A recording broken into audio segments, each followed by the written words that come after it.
time to revisit the reverse offer. Well, hey, it's Jennie Wolek here in Tulsa, Oklahoma, Keller Williams Realty. And that's right, the reverse offer is making a comeback. And you know what? It's a great one and a good tool to have in your tool belt when you're working with sellers.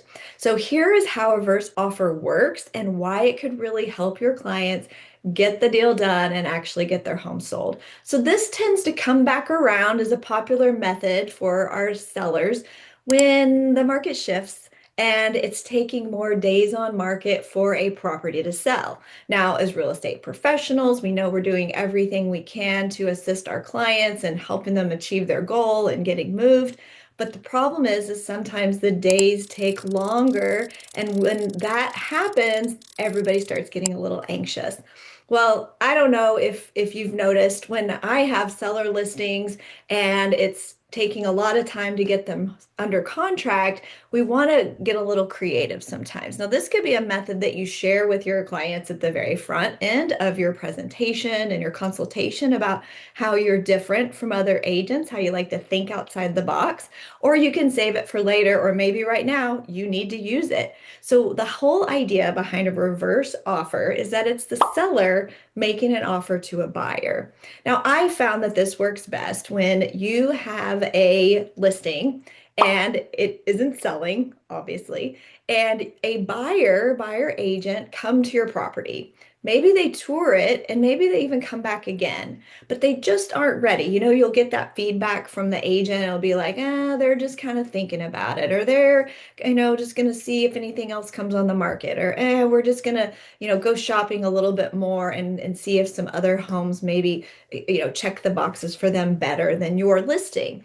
So you've got a kind of interested buyer. They're just not getting off the fence. And so what if you presented to your seller, hey, seller, this buyer has some interest, but right now we're just waiting and hoping that they pick your property. But instead, what if we make an offer to them? So talk with your seller about a strategic offer price. So probably not the listing price, because obviously that didn't encourage an offer from that buyer. So maybe it's a little different. Maybe it's a dollar amount less that, would stir up a response and also could get the property sold. Now, this is a great conversation because either way, you're getting to talk about pricing with your seller again. Of course, they would want to pick an offer price to the buyer that they'd feel comfortable accepting, but it at least gets them to do something rather than sitting and waiting and hoping. So, how it works, it could do it verbally, which is the way that I've typically done it, or the seller could be super serious and you could put it in writing. Why not? And put an offer in writing or verbally in writing to the buyer agent so that then at least it starts a conversation. This is really cool because no matter what, it gets your seller to have the idea that maybe I could actually get my home sold. This is exciting. It gets the buyer to either make a decision. They could just accept the offer. They could counter offer the offer, which is great and a great option, or they could just reject it and say, nah, never mind, we're really not interested. And either way, you get to find out. Do they really want to buy the home or don't they?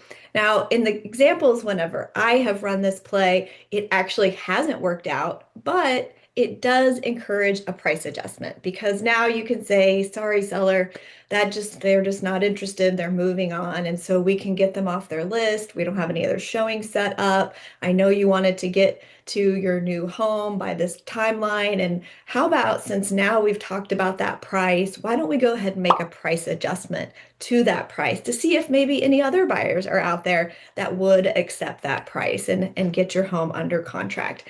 I love this idea. It at least is being proactive. It's showing your client that you are thinking outside the box. You're doing what you can to get some activity, to get their home sold, because that is our job.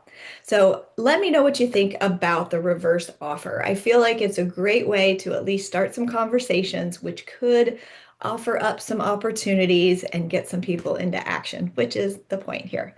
So let me know what you think if you're using this or if you think it's a terrible idea and I shouldn't have even wasted my time on this conversation. See you later. Bye now.